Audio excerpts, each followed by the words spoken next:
Hi to all, this is Akshita. ఈ వీడియోలో నేను మీకు 9th class physics chapter 2 motion part 6 explain చేయబోతున్నా. సో యాక్చువల్గా పార్ట్ 1, 2, 3, 4, 5 కంప్లీట్ చేసుకున్నాం and this is the continuation video. So that is the part 6 video.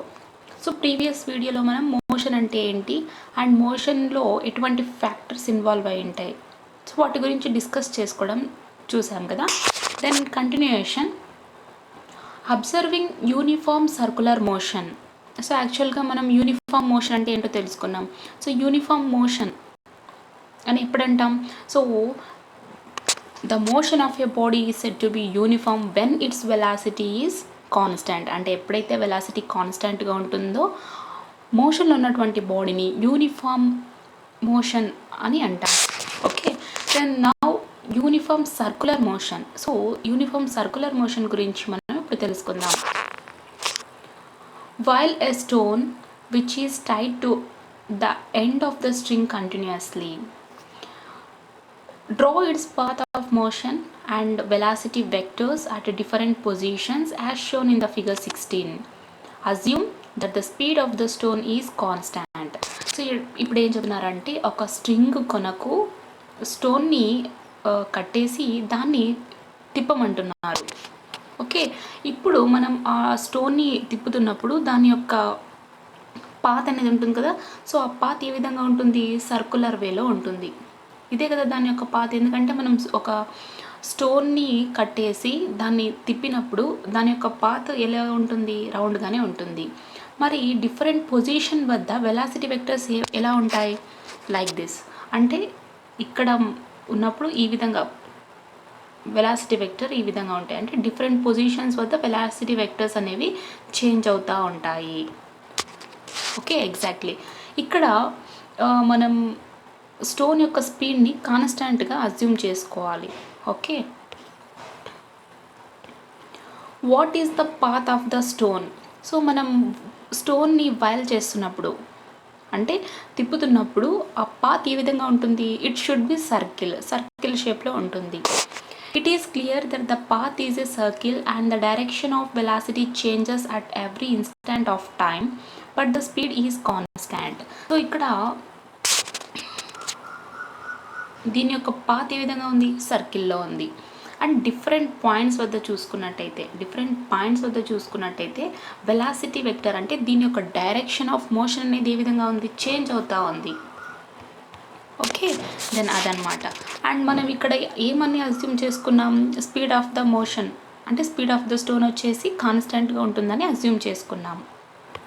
అంటే ప్రతి ఇన్స్టెంట్ ఆఫ్ టైంకి వెలాసిటీ డైరెక్షన్ అనేది చేంజ్ అవుతూ ఉంది. Okay, then hence in this activity we observe that though speed remains constant, its velocity changes. So ఈ activity ద్వారా ఏం చేసుకోవచ్చు? స్పీడ్ కాన్స్టెంట్గా ఉన్నప్పటికీ దాని యొక్క వెలాసిటీ ఏమవుతా ఉంది? చేంజ్ అవుతూ ఉంది. ఓకే, అండ్ ప్రీవియస్ వీడియోలో మనం ఏం తెలుసుకున్నాం? లైక్ యాక్టివిటీ 5లో ఇన్క్లైన్ వాల్స్ మీద మనం బాల్స్ని రోల్ చేసినప్పుడు వాటి యొక్క స్పీడ్ ఏమవుతుంది? గ్రాడ్యువల్లీ ఇంక్రీజ్ అవుతుంది. ఓకే, అండ్ అక్కడ డైరెక్షన్ ఆఫ్ మోషన్ ఏ విధంగా ఉంటుంది? రిమైన్స్ కాన్స్టాంట్గా ఉంటుంది. అంటే డైరెక్షన్ ఆఫ్ మోషన్ వచ్చేసి remains constant and the velocity changes when incline planes use చేసినప్పుడు. సో దట్ యాక్టివిటీలో మరి ఈ యాక్టివిటీలో ఏం తెలుసుకున్నాము? స్పీడ్ కాన్స్టాంట్గా ఉన్నప్పటికీ దాని యొక్క వెలాసిటీ చేంజ్ అవుతూ ఉంది. Can you give few example for motion of an object where it's speed remains constant but velocity changes? Okay, so ఇక్కడ ఏం చెప్తున్నారంటే ఇటువంటి ఎగ్జాంపుల్ అంటే స్పీడ్ రిమైన్స్ కాన్స్టెంట్గా ఉన్నప్పటికీ వెలాసిటీ చేంజ్ అవుతూ ఉంటుంది. సో దీనికి ఒక ఎగ్జాంపుల్, మనం బైసికిల్లో రౌండ్ వేస్తూ ఉంటాం. ఓకే, సో బైసికిల్లో మనం ఒక గ్రౌండ్లో రౌండ్ వేస్తున్నప్పుడు మన యొక్క స్పీడ్ ఏ విధంగా ఉంటుంది? కాన్స్టెంట్గానే ఉంటుంది. బట్ ఇక్కడ డైరెక్షన్ ఏమవుతుంది? వెలాసిటీ కూడా చేంజ్ అవుతూ ఉంటుంది. Okay, and velocity direction also changes. Activity 7.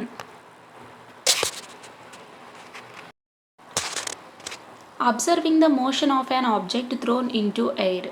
So ఈ యాక్టివిటీలో ఏం తెలుసుకోబోతున్నాం అంటే మనం గాల్లోకి ఏదైనా ఒక వస్తువు విసిరినప్పుడు దాని యొక్క మోషన్ ఏ విధంగా ఉంటుంది, either it should be increasing or decreasing or దాని యొక్క డైరెక్షన్ ఏ విధంగా చేంజ్ అవుతుంది.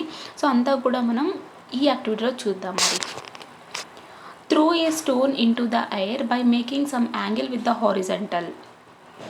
Observe the path taken by it. Draw A diagram to show it's path and velocity vectors. So ఇక్కడ ఏం చెప్తున్నారంటే ముందుగా ఒక స్టోన్ని తీసుకొని హారిజంటల్కు కొంత యాంగిల్ చేస్తూ ఒక స్టోన్ని విసిరేయమన్నారు. ఓకే, విసిరినప్పుడు దాని యొక్క పాత్ లైక్ ఈ విధంగా మనం విసిరామనుకోండి. సో దాని యొక్క పాత్ ఈ విధంగా, ఎందుకంటే గాల్లోకి మనం ఏదైనా ఒక ఆబ్జెక్ట్ విసిరినప్పుడు హారిజంటల్కు కొంత యాంగిల్ చేస్తూ ఏదైనా ఒక ఆబ్జెక్ట్ విసిరినప్పుడు అది తిరిగి మరి నేల మీద పడుతుంది. సో నేల మీద పడడానికి కారణం గ్రావిటేషనల్ ఫోర్స్ అని మనకు తెలుసు. బట్ అదంతా పక్కన పెట్టేస్తే ఇక్కడ హారిజంటల్కు కొంత యాంగిల్ చేస్తూ మనం ఏదైనా ఒక ఆబ్జెక్ట్ని కానీ లేదా ఒక స్టోన్ని గాల్లోకి విసిరినప్పుడు దాని యొక్క పాత్ ఏ విధంగా ఉంటుందో డ్రా చేయమని. It should be like this అనమాట. ఇప్పుడు దీని యొక్క వెలాసిటీ వెక్టర్స్, ఫస్ట్ స్టార్టింగ్లో వెలాసిటీ వెక్టర్ ఈ విధంగా ఉంటుంది, అండ్ నెక్స్ట్ వచ్చేసి వెలాసిటీ వెక్టర్ ఈ విధంగా, అండ్ నెక్స్ట్ వచ్చేసి వెలాసిటీ వెక్టర్ ఈ విధంగా ఉంటుంది.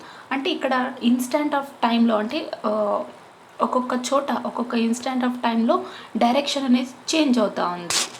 Okay, then is the speed of the stone uniform? Why?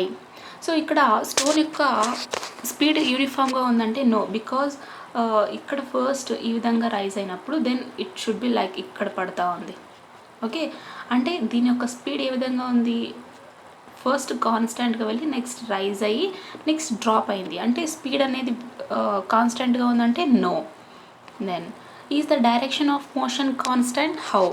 మరి ఇక్కడ డైరెక్షన్ కాన్స్టెంట్గా ఉందంటే నో. ఎందుకంటే సో ఫస్ట్ బాల్ని ఇలా స్ట్రైట్గా విసిరడం లేదు, మనం ఏం చేస్తున్నాం, బాల్ అయితే స్ట్రైట్గా వెళ్ళదు, లైక్ స్టోన్ అయినా కూడా స్ట్రైట్గా వెళ్ళదు. అంటే సమ్వాట్ యాంగిల్ వెళ్ళినప్పటికీ దాని యొక్క పాత్ ఈ విధంగా ఉంటుంది. సో ఆటోమేటిక్గా డైరెక్షన్ ఏమవుతుంది, చేంజ్ అవుతూ ఉంది. సో ఎగ్జాక్ట్లీ అనమాట. In the above activity, you might have noticed that the speed and direction of motion both change continuously. So ఇందాక చెప్పాను కదా, మనం స్టోన్ని కానీ బాల్ని కానీ గాల్లోకి విసిరినప్పుడు దాని యొక్క స్పీడ్ అనేది చేంజ్ అవుతూ ఉంది.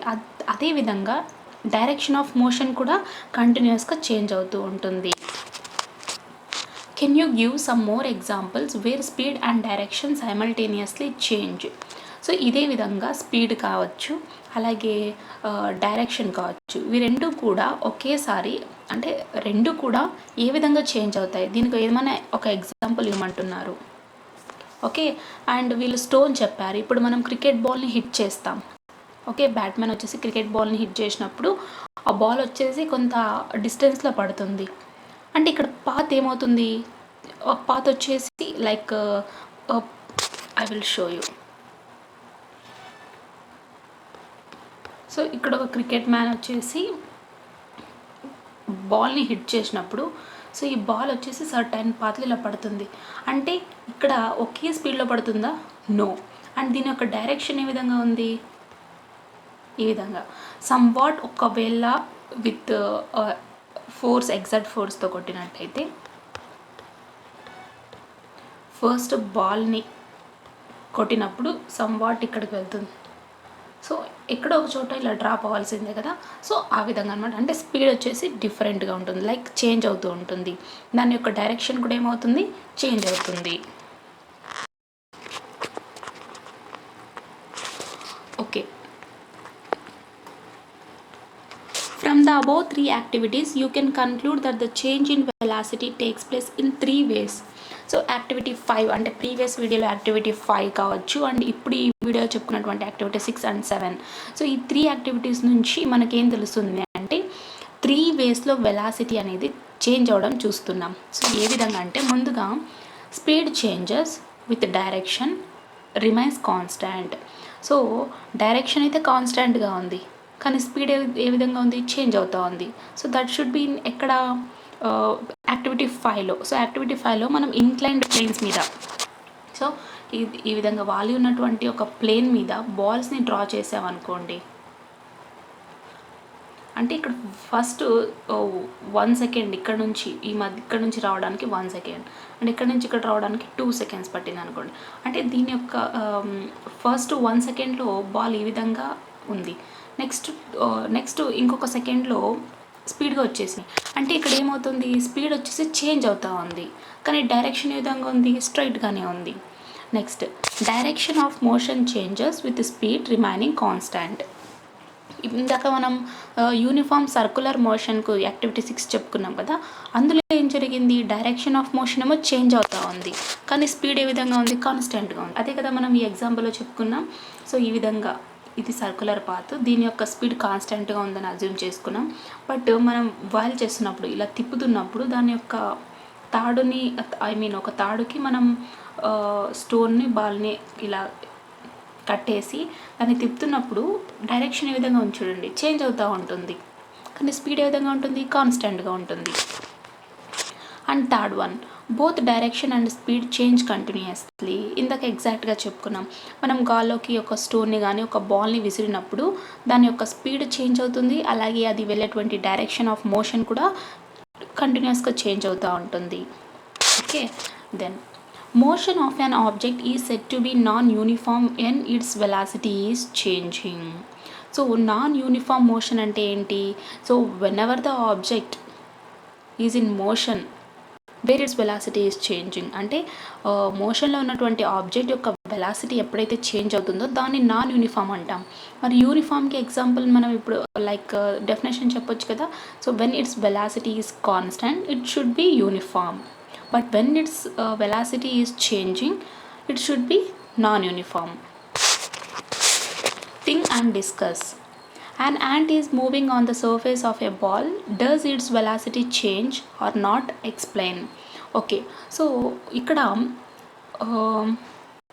ఒక బాల్ సర్ఫేస్ మీద, so this is the ball and దీని యొక్క సర్ఫేస్ ఏ విధంగా ఉంటుంది, లైక్ ఈ విధంగా రౌండ్గా ఉంటుంది. మరి ఈ సర్ఫేస్ మీద యాంట్ మూవ్ అవుతూ ఉంటుంది అనుకోండి, యాంట్ ఈ విధంగా మూవ్ అవుతూ ఉన్నప్పుడు దీని యొక్క వెలాసిటీ ఏ విధంగా ఉంటుంది, చేంజ్ అవుతుందా లేదా? ఓకే, ఎస్, దాని యొక్క వెలాసిటీ అయితే చేంజ్ అవుతుంటుంది, కానీ దాని యొక్క స్పీడ్ ఏ విధంగా ఉంటుంది, రిమైన్స్ కాన్స్టెంట్గానే ఉంటుంది. అండ్ డైరెక్షన్ ఏ విధంగా ఉంటుంది, లైక్ ఇప్పుడు మనం బాల్, సో ఈ బాల్ సర్ఫేస్ మీద చీమ మూవ్ అవుతున్నప్పుడు ఒకే స్పీడ్తో ట్రావెల్ చేస్తుంటుంది, బట్ దీని యొక్క వెలాసిటీ అనేది చేంజ్ అవుతుందన్నమాట. అదేవిధంగా ఈ చీమ వెళ్ళేటువంటి డైరెక్షన్ లైక్ చేంజ్ అవుతూ ఉంటుంది. Give an example of motion where there is a change only in speed but no change in direction of motion. So ఇక్కడ ఒక ఎగ్జాంపుల్ ఇవ్వమంటున్నారు దేనికి అంటే, so wherever the body is in motion its speed, అంటే దాని యొక్క speed ఒకటి change అవుతూ ఉండాలి, కానీ డైరెక్షన్ ఆఫ్ మోషన్ మాత్రం చేంజ్ కాకూడదు. ఎగ్జాంపుల్ జారుడు బండ, మనం స్లైడ్ మీద జారుతూ ఉంటాం అండ్ ఇక్కడ స్పీడ్ వచ్చేసి చేంజ్ అవుతుంది. స్టార్టింగ్లో మనం సమ్ వాట్ కొంత స్పీడ్తో ట్రావెల్ చేస్తున్నప్పుడు, బట్ ఎండింగ్ వచ్చే లోపల మనం ఫాస్ట్గా కిందకు పడిపోతాం. అంటే ఇక్కడ స్పీడ్ ఏమవుతూ ఉంది, లైక్ చేంజ్ అవుతూ ఉంది, కానీ మనం వస్తున్నటువంటి జారుడు బండ యొక్క డైరెక్షన్ ఏ విధంగా ఉంది. ఎస్, సో ఇక్కడ మనం ట్రావెల్ చేసినప్పుడు ఇక్కడికి వచ్చే లోపల మన యొక్క స్పీడ్ పెరిగిపోతుంది అనమాట, బట్ డైరెక్షన్ ఏ విధంగా ఉంది, సేమ్ డైరెక్షన్, దీంట్లో డైరెక్షన్ అయితే ఎటువంటి చేంజ్ లేదు. ఎగ్జాంపుల్ జారుడు బండ. Now acceleration. సరే, యాక్సలరేషన్ అంటే ఏంటి అంటే పర్ టైంలో వెలాసిటీ ఏ విధంగా చేంజ్ అవుతుంది, సో దాన్ని యాక్సలరేషన్. లైక్ ఒక ఎగ్జాంపుల్ చెప్పుకుందాం, బట్ దీనికంటే ముందు టాపిక్ అంటే కంటెంట్ చదివేసి నేను ఒక ఎగ్జాంపుల్ చెప్తా. Acceleration, we can change the velocity of an object by changing its speed or its direction of motion or both. In either case the body is said to be accelerated. Acceleration gives an idea how quickly velocity of a body is changing. Okay, exactly. So ఇక్కడ ఏం చెప్తున్నాము, మనం ఒక object యొక్క వెలాసిటీని change చేయొచ్చు. Object యొక్క వెలాసిటీని ఏ విధంగా change చేయొచ్చు, వెదర్ దాని యొక్క స్పీడ్ అయినా చేంజ్ చేయొచ్చు లేదా డైరెక్షన్ ఆఫ్ మోషన్ అయినా చేంజ్ చేయొచ్చు. ఓకే. ఇక్కడ స్పీడ్ని చేంజ్ చేసినప్పటికీ, డైరెక్షన్ ఆఫ్ మోషన్ని చేంజ్ చేసినప్పటికీ ఆ బాడీని మనం ఏం చెప్తాము అంటే అంటే ఐదర్ ఏదైనా ఒకటి చేంజ్ చేసినప్పటికీ ఆ మోషన్లో ఉన్నటువంటి బాడీని మనం యాక్సలరేటెడ్ అని అంటాం. ఓకే. సో ఇక్కడ యాక్సలరేషన్ ఏం చెప్తుంది, బాడీ యొక్క వెలాసిటీ ఏ విధంగా చేంజ్ అవుతుంది అంటే క్విక్గా ఏ విధంగా చేంజ్ అవుతుందో దాన్నే మనం యాక్సలరేషన్ అంటాం. Like one example, so from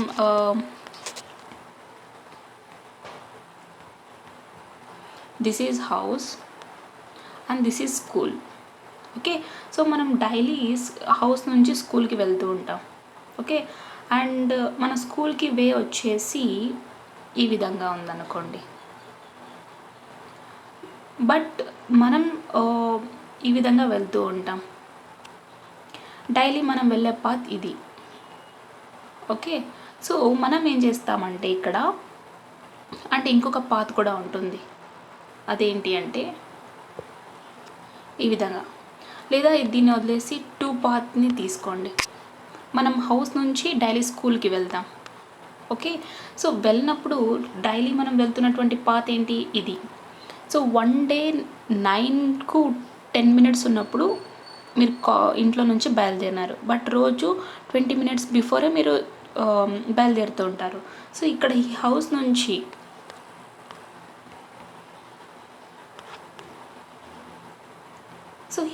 నుంచి మీరు వెళ్ళేటువంటి దారి ఇది. అంటే 9కి 20 minutes ఉన్నప్పుడు ఈ విధంగా స్టార్ట్ చేస్తే ఎగ్జాక్ట్లీ 9కు మీరు రీచ్ అవుతారు. బట్ వన్ డే మీకు లేట్ అవ్వడం వల్ల 9కు 10 minutes ఉన్నప్పుడు స్టార్ట్ చేశారు. సో అప్పుడు మీరు ఏ దాన్ని ఎంచుకుంటారు, ఒకవేళ ఇదే దావ నుంచి వెళ్ళాలనుకోండి ఫాస్ట్గా, అంటే డైలీ 10 minutesకు ఇక్కడ దీని డిస్టెన్స్ 5 meters అనుకోండి. ఓకే. లైక్ 50 meters అనుకోండి. అంటే డైలీ మనం 50 meters డిస్టెన్స్ని 20 minutesలో కవర్ చేస్తున్నాం. ఒకరోజు లేట్ అయింది, ఓన్లీ 10 minutes మాత్రమే ఉంది, అప్పుడు మనం స్కూల్కి రీచ్ అవ్వాలి and we know the route. So ఈ రూట్ మనకు తెలుసు. అంటే మన యొక్క స్పీడ్ ఏ విధంగా ఉంటుంది, రోజుకి మనం 20 minutesలో 50 meters డిస్టెన్స్ ట్రావెల్ చేసినప్పుడు, టైం తక్కువ ఉన్నప్పుడు 10 minutesలో మనం ఏం చేస్తామంటే చాలా ఫాస్ట్గా స్టార్ట్లో ఒక 5 minutesలో ఫస్ట్ ఒక 30 metersని కవర్ చేస్తాం. నెక్స్ట్ ఇంకెంత మిగిలిపోయి ఉంటుంది 10 minutesలో, దెన్ అగైన్ 5 minutes ఉంటుంది. సో ఈ 5 minutesలో మిగిలినటువంటి 20 meters కవర్ చేస్తే ఫాస్ట్గా వెళ్ళిపోతాం. అంటే ఇక్కడ స్పీడ్ని ఇంక్రీజ్ చేసాము. ఓకే. అండ్ ఒకవేళ ఓన్లీ 10 minutes మాత్రమే ఉన్నప్పుడు, లేదా ఇంకొక దావను ఎంచుకుంటాం. అంటే మనం పోయే రూట్ రోజు ఇది, కానీ ఇక్కడ ఎంచుకున్నటువంటి డైరెక్షన్ ఏంటి, వేరే. ఓకే. ఐదర్ స్పీడ్ అయినా ఇంక్రీజ్ చేసుకోవచ్చు, లేదా దీని యొక్క డైరెక్షన్ అయినా చేంజ్ చేసుకోవచ్చు. That is the real example. అంటే మనం డైలీ లైఫ్ టైంలో చూస్తూ ఉంటాం. మన హౌస్ నుంచి డైరెక్ట్ స్కూల్కి వెళ్ళడానికి ఎన్నో వేస్ ఉంటాయి. మనం ఏదైతే ఫాస్ట్గా వెళ్తామో ఆ రూట్ని ఎంచుకుంటాం, అంటే డైరెక్షన్ చేంజ్ అయింది. లేదా మనకు వెళ్ళడానికి ఓన్లీ ఒక సింగిల్ రూట్ మాత్రమే ఉందనుకోండి, అంటే ఇక్కడ స్పీడ్ని ఇంక్రీజ్ చేస్తాం. అంటే మనం ఫాస్ట్గా రోజు నిదానంగా పోయే వాళ్ళం ఫాస్ట్గా వెళ్తాం. సో స్పీడ్ చేంజ్ చేసుకోవచ్చు, లేదా డైరెక్షన్ చేంజ్ చేసుకోవచ్చు. అంటే బాడీ యొక్క వెలాసిటీ ఏ విధంగా ఎంత ఫాస్ట్గా చేంజ్ అవుతుందో అని చెప్పడమే acceleration. What is acceleration? How can we know that A body is in acceleration? So acceleration అంటే ఏంటి, పర్ టైంలో ఇక్కడ టైంని బేస్ చేసుకుంటున్నాం. 20 minutes ఉన్నప్పుడు మనం నిదానంగా వెళ్తున్నాం, 10 minutes ఉన్నప్పుడు చాలా ఫాస్ట్గా వెళ్తున్నాం, లేదా ఇంకొక వేని ఎంచుకుంటున్నాం. అంటే ఇక్కడ పర్ టైంకి వెలాసిటీ ఏ విధంగా చేంజ్ అవుతుంది, సో దాన్ని అనమాట. అంటే ఇక్కడ వెలాసిటీ వచ్చేసి చేంజ్ అవుతుంది అంటే ఇంక్రీజింగ్లోనే ఉంటుందని కాదు. సో వెలాసిటీ చేంజ్ అవ్వడము అంటే దట్ షుడ్ బి ఇంక్రీజింగ్ ఉండొచ్చు, లేదా డిక్రీజింగ్ ఉండొచ్చు. ఓకే. దెన్ సో ఏదైనా ఒక బాడీ యాక్సలరేషన్లో ఉంది అని మనం ఏ విధంగా చెప్పగలం? ఇప్పుడు మనం ఒక ఎగ్జాంపుల్ చెప్పాం, from school to house to school అని. సో ఆ విధంగా we experience acceleration many times in our day-to-day activities. For example, if we are traveling in a bus or a car, when the driver presses the accelerator, the passengers sitting in the bus experience acceleration. Our bodies press against the seats due to acceleration. Okay. So మన daily లైఫ్లో యాక్సలరేషన్ని మనం చాలాసార్లు experience అయి ఉంటాం. For example ఏదైనా మనం ఒక బస్లో కానీ వెహికల్లో కానీ లైక్ కార్లో కానీ ట్రావెల్ చేస్తుంటాం అనుకోండి. ఎప్పుడైతే డ్రైవర్ యాక్సలరేట్ని ప్రెస్ చేస్తాడో అప్పుడు మనకు యాక్సలరేషన్ ఎక్స్పీరియన్స్ కలుగుతుంది అనమాట. ఏ విధంగా అంటే మనం సీట్లో కూర్చొని ఉంటాం కదా. సో ఎప్పుడైతే డ్రైవర్ వచ్చేసి యాక్సలరేటర్ని ప్రెస్ చేస్తాడో మన బాడీస్ వచ్చేసి సీట్కు ఆనుకుంటాయి. ఎందుకు అనుకుంటాయి అంటే మనం కూర్చున్నప్పుడు డ్రైవర్ యాక్సలరేటర్ని ప్రెస్ చేసినప్పుడు మన బాడీ వచ్చేసి సీట్కు ఆనుకుంటాయి. ఎందుకు అంటే acceleration. Suppose we are driving a car, let us steadily increase the velocity from 30 kilometers per hour to 35 kilometers per hour in 1 second, and then 35 kilometers per hour to 40 kilometers per hour in the next second, and so on. Suppose ఇప్పుడు మనం ఒక కార్లో travel చేస్తున్నాం అనుకోండి. Drive చేస్తున్నప్పుడు మన velocity ఉంటుంది కదా, అంటే మనం వెళ్తున్నటువంటి డ్రైవింగ్ వెలాసిటీ. సో దాన్ని మనం స్టడీగా ఒక్కొక్క సెకండ్కు పెంచుకుంటూ వెళ్ళడం అనమాట. ఫస్ట్ 1 సెకండ్కు 30 కిలోమీటర్స్ నుంచి 35 కిలోమీటర్స్ పర్ అవర్ని ఇంక్రీజ్ చేసాం. నెక్స్ట్ సెకండ్లో 35 కిలోమీటర్స్ నుంచి 40 కిలోమీటర్స్ని ఇంక్రీజ్ చేసాం. ఆ విధంగా అగైన్ నెక్స్ట్ సెకండ్లో 40 నుంచి 45, నెక్స్ట్ సెకండ్లో 45 నుంచి 50. సో ఈ విధంగా స్టడీగా వెలాసిటీని ఇంక్రీజ్ చేస్తూ ఉన్నాం అనుకోండి కార్ డ్రైవింగ్లో. మరి in the above case the velocity of car is increasing 5 kilometres per hour second. అంటే ప్రతి ఒక్క సెకండ్కు కార్ వెలాసిటీ ఏ విధంగా ఇంక్రీజ్ అవుతుంది? 5 కిలోమీటర్స్ పర్ అవర్ ఇంక్రీజ్ అవుతూ ఉంది. This type of rate of change of velocity of an object is called acceleration. అంటే per టైంలో, అంటే టైంకు వెలాసిటీ ఏమవుతుంది? చేంజ్ అవుతూ ఉంది. సో అదే చెప్తున్నారు. So rate of change of velocity. Okay, so ఏదైనా ఒక బాడీ యొక్క వెలాసిటీ టైంతో పాటు చేంజ్ అయింది అనుకోండి, దాన్ని మనం యాక్సలరేషన్ అంటాం. Rate of change of velocity అంటే పర్ టైంలో వెలాసిటీ చేంజ్ అవ్వడం.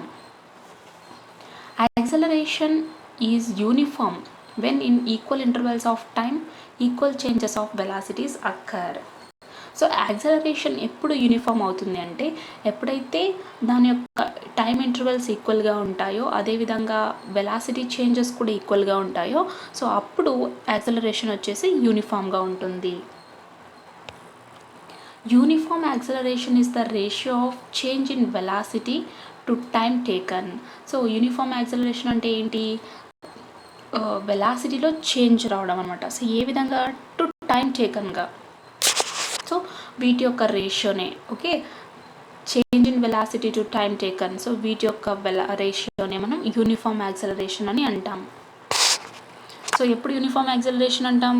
దాని యొక్క టైం ఇంటర్వెల్స్ అలాగే వెలాసిటీ చేంజెస్ ఈక్వల్గా ఉన్నప్పుడు. The term acceleration not only applies to increasing velocity but also to decrease velocity. For example, when we apply brakes to a car in motion, its velocity decreases continuously. యాక్చువల్గా నేను చెప్పాను. So ఇక్కడ velocity change అవ్వడము అంటే not only increase అవ్వడం అని కాదు, decrease కూడా అవుతుందన్నమాట. ఓకే, సో ఇక్కడ యాక్సలరేషన్లో మనం rate of change of velocity అంటున్నాం. ఇక్కడ వెలాసిటీ ఏ విధంగా చేంజ్ అవ్వచ్చు? Either it may be increasing కావచ్చు, లేదా ఇట్ షుడ్ బి డిక్రీజింగ్ కావచ్చు. ఫర్ ఎగ్జాంపుల్ ఏ విధంగా చెప్పొచ్చు అంటే, మనం కార్లో కూర్చొని ట్రావెల్ చేస్తున్నప్పుడు సడన్గా డ్రైవింగ్ చేస్తున్నప్పుడు మనం బ్రేక్స్ వేసామనుకోండి. సో బ్రేక్స్ వేసినప్పుడు somewhat car 30 kilometres per hour travel చేస్తూ ఉంటుంది. సడన్గా మనం బ్రేక్ వేసామనుకోండి, దాని యొక్క స్పీడ్ ఏమవుతుంది? లైక్ వెలాసిటీ ఏమవుతుంది? డిక్రీజ్ అయిపోతుంది. Okay, so we call this as deceleration. అంటే ఇక్కడ వెలాసిటీ ఏమవుతుంది? డిక్రీజ్ అవుతూ ఉంది. కాబట్టి మనం ఈ యాక్సలరేషన్ ఏమంటున్నాం? డీసెలరేషన్ అంటున్నాం. Deceleration. We can observe that the deceleration of a stone thrown up vertically into air. And similarly we can experience a deceleration when a train comes to rest. Okay, so ఏం చెప్తున్నాం? ఎప్పుడైతే velocity అనేది decrease అవుతుందో దాన్ని మనం deceleration అంటున్నాం. Okay, ఇప్పుడు మనం గాల్లోకి ఒక బాల్ని విసిరినప్పుడు సమ్ వాట్ ఫస్ట్ ఒక వెలాసిటీతో రీచ్ అవుతూ ఉంటుంది. ఎక్కడో ఒక పాయింట్ వద్ద గ్రౌండ్ మీదకి పడాలి. అంటే గ్రౌండ్ మీదకి పడుతున్నప్పుడు దాని యొక్క వెలాసిటీ ఏమవుతూ ఉంటుంది, డిక్రీజ్ అవుతూ ఉంటుంది. Okay, that is also example. And ఇంకొక ఎగ్జాంపుల్ వచ్చేసి ట్రైన్ సర్టెన్ వెలాసిటీతో రన్ అవుతూ ఉంటుంది, బట్ స్టేషన్ వచ్చేటప్పటికి దాని యొక్క వెలాసిటీ తగ్గుతూ ఉంటుంది. So this is also deceleration. Let us suppose that we are moving in a curved path in a bus. We experience acceleration that pushes us towards the outer part of the curve. Okay, ఇప్పుడు మనం curved path ఉన్నటువంటి curved surface ఉన్నటువంటి పాత్లో ఒక బస్లో travel చేస్తున్నాం అనుకోండి. So బస్లో travel చేస్తున్నప్పుడు like I'll show you. So ఈ విధంగా కర్వ్డ్ పాత్ ఉంటుంది. సో మనం ఒక బస్లో జర్నీ చేస్తూ ఉంటాం. ఓకే, సో బస్లో జర్నీ చేస్తున్నప్పుడు మనకు యాక్సలరేషన్ ఎక్స్పీరియన్స్ కలుగుతుంది. ఎప్పుడు కలుగుతుంది అంటే ఎప్పుడైతే మనం ఇక్కడ కర్వ్డ్ పాత్ ఇలా వెళ్తూ ఉంటామో అప్పుడు అవుటర్ పార్ట్ ఆఫ్ ద కర్వ్కు మనం పుష్ అయినట్టుగా, అంటే లైక్ మనల్ని ఎవరో తోసినట్టుగా కలుగుతూ ఉంటుంది. అంతే కదా, మనం కర్వ్డ్ పాత్ వెళ్ళినప్పుడు లైక్ పుష్ అయినట్టుగా ఎక్స్పీరియన్స్ అవుతుంటుంది. దట్ షుడ్ బి యాక్సిలరేషన్ అనమాట. Observe the following figure 17. The motion of an object in a curved path at a different instance is shown as a motion diagram. The length of the vector at a particular point corresponds to magnitude of velocity at that point, and arrow indicates direction of motion at every instant. So ఇక్కడ మనకు figure 17 ఇచ్చారు. Okay, so ఈ figure 17లో మనం చూస్తున్నట్టయితే curved path మీద ఏదైనా ఒక object లేదా ఒక బస్సు ట్రావెల్ చేస్తున్నప్పుడు డిఫరెంట్ ఇన్స్టాంట్ వద్ద దాని యొక్క మోషన్ ఏ విధంగా ఉంటుందో తెలుస్తుంది. సో ఇది మన యొక్క కర్వ్డ్ పాత్ అని చెప్పుకున్నాం. ఓకే, సో ఈ కర్వ్డ్ పాత్ మీద ఆబ్జెక్ట్ యొక్క మోషన్ ఏ విధంగా ఉంది, different points like A, B, C. So motion ఏ విధంగా ఉంది మనకి ఇక్కడ ఇచ్చారు.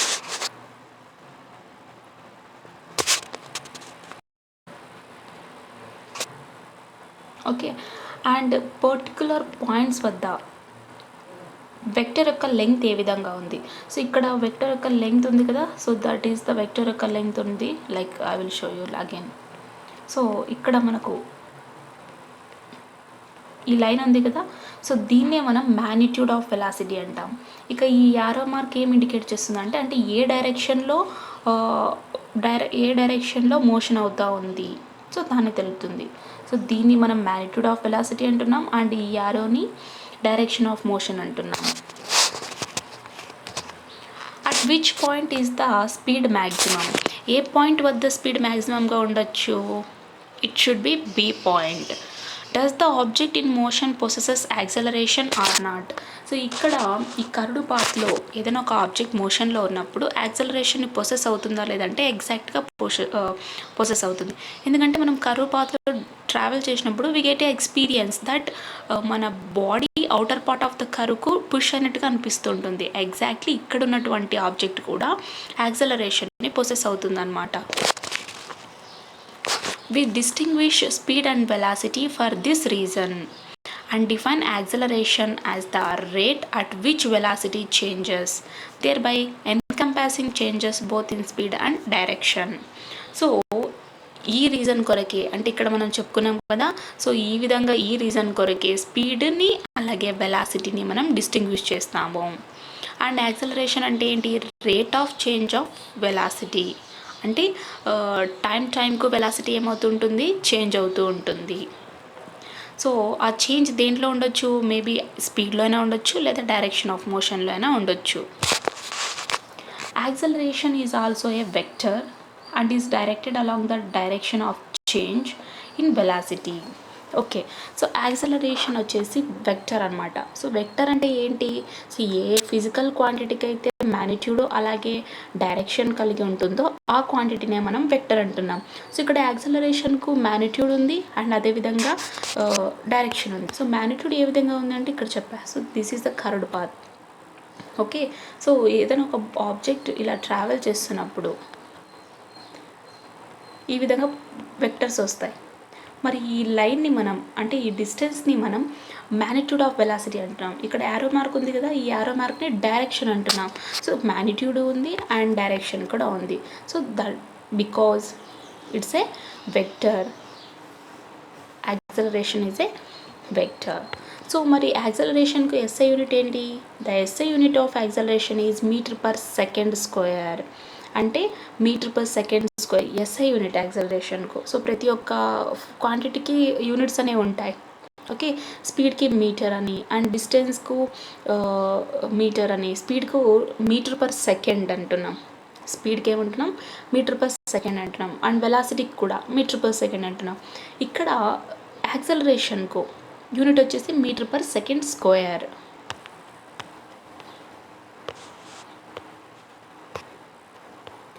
Think and discuss. What is the acceleration of race car that moves at constant velocity of 300 kilometers per hour? Okay, so ఇప్పుడు ఒక రేస్ కార్ వచ్చేసి move అవుతూ ఉంటుంది. ఎంత? 300 కిలోమీటర్స్ పర్ అవర్ వెలాసిటీతో, కాన్స్టెంట్ వెలాసిటీతో మూవ్ అవుతూ ఉంటుంది. మరి దీని యాక్సలరేషన్ ఏ విధంగా ఉండొచ్చు? సో ఓకే, నెక్స్ట్ కంటిన్యూషన్ తెలుసుకుందాం. Then, which has the greater acceleration? An aeroplane that goes from 1000 kilometers per hour to 1005 kilometers per hour in 10 seconds, or a skateboard that goes from 0 to 5 kilometers per hour in 1 second. Okay, so ఒక సెకండ్కు 0 నుంచి 5 kilometres per hour travel చేస్తూ ఉంటుంది. ఏది? Skate board అనుకుందాం. మరి అదేవిధంగా aeroplane వచ్చేసి 1000 kilometres per hour నుంచి 1005 కిలోమీటర్స్ పర్ అవర్ 10 సెకండ్స్లో ట్రావెల్ చేస్తూ ఉంది. అంటే ఇక్కడ ఏది ఎక్కువ అని చెప్పుకోవచ్చు? రెండు కూడా 5 కిలోమీటర్స్ పర్ అవర్ ట్రావెల్ చేస్తున్నాయి. బట్ ఏరోప్లేన్ 10 సెకండ్స్లో ట్రావెల్ చేస్తూ ఉంది, స్కేట్ బోర్డ్ వచ్చేసి 1 సెకండ్లో ట్రావెల్ చేస్తూ ఉంది. సో ఏది గ్రేటర్ యాక్సలరేషన్ ఉండొచ్చు? No. What is the deceleration of a vehicle moving in a straight line that changes its velocity from 100 km per hour to a dead stop in 10 seconds? Okay, so ఇప్పుడు ఒక vehicle వచ్చేసి straight లైన్లో move అవుతూ ఉంది. దాని యొక్క velocity ఏ విధంగా చేంజ్ అవుతుంది అంటే 100 కిలోమీటర్స్ పర్ అవర్ నుంచి చేంజ్ అవుతూ ఉంది. ఎప్పుడు? 10 సెకండ్స్ వరకు. సో డీసెలరేషన్ ఏమై ఉండొచ్చు? సో వాటికి తెలియాలంటే మనం నెక్స్ట్ కంటిన్యూషన్ చూడాలి. Correct your friend who says the acceleration gives the idea of how fast the position changes. Okay, so ఒకవేళ మీ ఫ్రెండ్ వచ్చేసి యాక్సలరేషన్ అంటే ఏంటి? యాక్సలరేషన్ వచ్చేసి వెలాసిటీ, చేంజ్ ఇన్ వెలాసిటీ ఏ విధంగా, ఎంత త్వరగా, like how quickly the change in velocity occurs. అంటే వెలాసిటీలో చేంజ్ ఎంత ఫాస్ట్గా వస్తుందో దాన్ని తెలపడమే యాక్సలరేషన్ అంటున్నాం.